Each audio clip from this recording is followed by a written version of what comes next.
राजा साहब, overseas Pakistanis के लिए इस बजट में क्या खास बात है? जी, इस बजट में सबसे खास बात डायमंड कार्ड है। वो डायमंड कार्ड आपको मिले उस सूरत में कि आप सालाना $50,000 या इससे अबव रेमिटेंसेस पाकिस्तान को भेजें और वो आपको डायमंड कार्ड मिल जाएगा, जिसके बाद आप पूरे बदमाशी के साथ पाकिस्तान में भी एक पिस्टल रख सकते हैं एज एन ओवरसीज पाकिस्तानी। फिर जब आप एयरपोर्ट पे आएंगे तो आपको अलहदा से एक लाइन में ट्रीट किया जाएगा। और जब आप किसी एम्बेसी में जाएंगे वहां पे भी आपको चौधरी साहब, राजा साहब, मलिक साहब कह के पुकारा जाएगा और शाह साहब कह के पुकारा जाएगा और अलहदा से आपका काम किया जाएगा। बाकी सारे गरीब ओवरसीज पाकिस्तानी से ये कहा जाएगा कि तुम्हारा खुदा छोटा है, तुम्हारा पाकिस्तान छोटा है, इनका पाकिस्तान बड़ा है और इनका खुदा बड़ा है। उसकी वजह ये है कि इनके पास पैसे ज्यादा हैं जो कि ये पाकिस्तान में भेज रहे हैं। यहां पे मैं कुछ चीजें बताना जरूरी समझता हूं जो कि मैंने कल से मैं देख रहा हूं कि लोगों ने इसके ऊपर अपने क्या तासुरात दिए हैं। सबसे पहले जिसकी इज्जत करनी चाहिए, जिस ओवरसीज पाकिस्तानी की पाकिस्तान में एयरपोर्ट से लेके उसके घर तक और फिर घर से लेके दोबारा एयरपोर्ट तक इज्जत करनी चाहिए, वो पाकिस्तानी है जो कि इस पाकिस्तान को उस वक्त छोड़ के जाता है जब उसका बच्चा उसकी मां की गोद में होता है और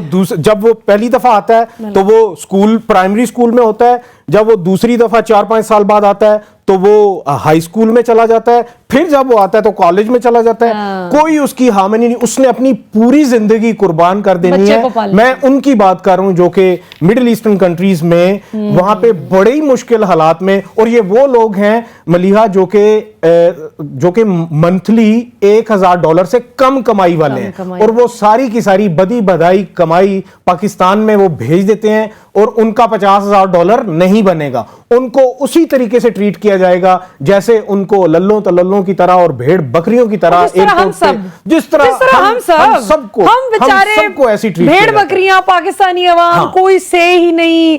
आइन टूट रहे टूट जाए, नहीं इलेक्शन करवाना तो ना सही होगा ही नहीं, मांगते रहो इलेक्शन।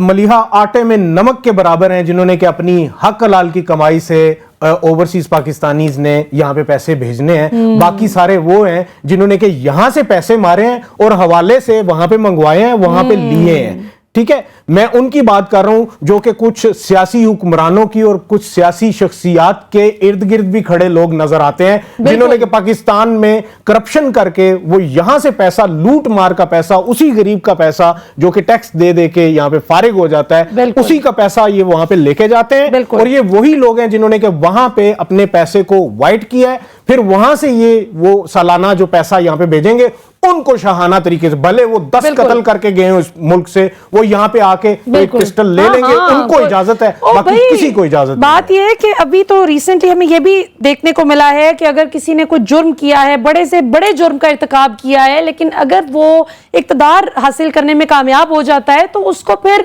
कानून पर अमल दरामद करवाने वाले जो इदारे हैं उसमें बेचारे जो ईमानदार लोग ज्यादातर भर्ती हुए में, उन्होंने यस सर ही करनी है। बिल्कुल सर आप आ गए हैं शानदार गाड़ी में, क्या बात है, आपके पास इख्तिदार है, क्या हुआ जो जुर्म किए हैं, कोई बात नहीं। और जो बेचारा गरीब पाकिस्तानी मेरे आपकी तरह का जो कि हक सच की बात करता है, वो अलबत्ता थोड़ा सा डर के रहे कि उसको सच बोलने की जो है वो सजा किसी भी वक्त दी जा सकती है। आखिर में लास्ट मेरे ख्याल है 1 मिनट है, क्विकली एक लास्ट क्वेश्चन करना चाहूंगी। इसहाक डार साहब ने अभी एक बड़ी दिलचस्प ऑफर की है ओवरसीज पाकिस्तानीज को ही कि अगर आप $1,00,000 अपने साथ लाएंगे तो आप यहां पर आके इन्वेस्ट करें, और इंसेंटिवाइज किया गया इस हवाले से ओवरसीज पाकिस्तानीज को। कौन सा मुल्क है जी जो आपको 5, 10, $15,000 से ज्यादा लेके जाने देता है? ये तो मनी लॉन्ड्रिंग तस्वर होती है। कौन सा मुल्क है, मैं यही कहने वाला था, कौन सा मुल्क है जो कि अपने शहरियों को कहता है कि मनी लॉन्ड्रिंग करो? ये सारी की सारी मनी, पूरी दुनिया में मुख्तलिफ ममालिक में मुख्तलिफ एक हद कायम है। कुछ में $5,000 मैक्सिमम आप लेके आ सकते हैं, कुछ में 10,000। 10,000 से ऊपर किसी भी मुल्क में नहीं, केस हो जाता है, केस हो जाता है। और उनको वो क्लियरली कहते हैं कि ये सारे के सारे वो हैं जो कि मनी लॉन्ड्रिंग में पहले ही आपके मुल्क के ऊपर FATF में इतने ज्यादा क्वेश्चन मार्क उठाए जाते हैं, फिर आप इस तरह की चीजें कर रहे हैं।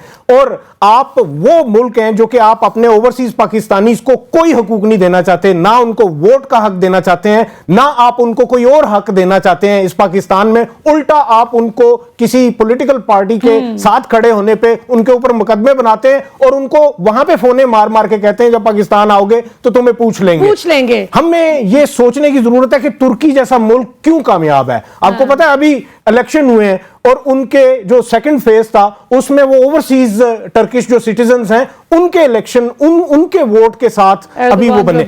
इससे क्या फायदा होता है? इससे तुर्की एज अ मुल्क, तुर्की एज अ जमहूरिया पूरी दुनिया में रिकॉग्नाइज होता है, क्योंकि उनको नजर आता है उनके कैपिटल्स में उनके यहां तुर्की के झंडे लहरा रहे होते हैं और डिफरेंट पॉलिटिकल पार्टीज के एक समा बांधा जाता है पूरी दुनिया के बड़े कैपिटल्स में। उससे आपकी जमहूरियत स्ट्रांग होती है, उससे आप एज अ स्टेट पूरी दुनिया में जाने जाते हैं। और हमारे यहां बिल्कुल ये कुछ करने की ये कभी इजाजत नहीं देंगे, क्योंकि इनको पता है कि शायद इनके हाथ फिर वो चीज नहीं आएगी, क्योंकि जो मुल्क से बाहर बसते हैं ओवरसीज पाकिस्तानीज की भी तो गलती है ना नाज़रीन। देखें, अगर वो बिरयानी की प्लेट पे और अगर कोई कीमा वाले नान पे चाहे किसी भी सियासी जमात को वोट दें, लेकिन अगर वो इस पे जरा मान जाएं और वोट दे दें और फिर नारे भी लगाएं उन सियासी जमातों के, और फिर उनके सरबराहान अगर करप्शन करें तो वो कहें कि ओ जी बिस्मिल्लाह क्या बात है, और उनके गाड़ियों के आगे जो है झंडे सर पे बांध के अगर वो भी कुछ करें, तो क्यों नहीं वोटिंग राइट मिलेगा?